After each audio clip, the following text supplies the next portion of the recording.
À l'approche de l'Eid al-Adha 2025, le Maroc est confronté à une conjoncture climatique et économique inédite.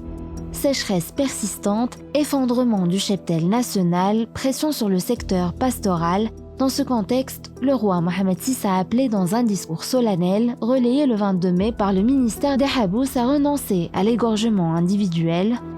Nous le ferons s'il plaît à Dieu au nom de notre peuple, a-t-il affirmé en référence à la tradition du prophète.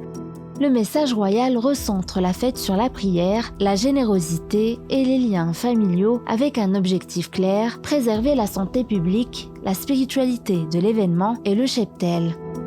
Partout dans le royaume, les autorités locales ont décliné ces instructions en directives orales, interdisant la vente de matériel lié à l'Aïd, charbon, litière, couteaux dans les lieux non autorisés et renforçant la surveillance des points de vente traditionnels au nom de la sécurité sanitaire.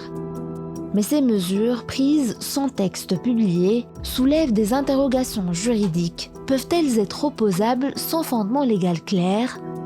Dans une déclaration à telle quelle, Bouazzez El-Khanati, président de la Fédération marocaine des droits du consommateur, affirme « Actuellement, il n'y a officiellement pas d'Aïd selon les instructions royales. Et toute vente ou achat de matériel de sacrifice est légalement interdit. » Il insiste, le commerce sans autorisation est interdit par la loi et il faut un registre de commerce, une inscription à la CNSS et une autorisation administrative. Pour lui, les discours royaux sont l'équivalent d'un dahir. Ne pas les respecter, c'est enfreindre la loi. Au-delà de l'illégalité, c'est un manque de solidarité nationale, dit-il. Nous condamnons toute personne qui achète et égorge un mouton, quel que soit son statut social. C'est une affaire d'entraide pour sauver notre cheptel national. Si on ne fait pas l'Eid d'une année, ce n'est pas grave. Lisez l'article complet sur telquel.ma pour connaître tous les enjeux juridiques, sociaux et spirituels de cette décision. Eid Mubarak Saïd.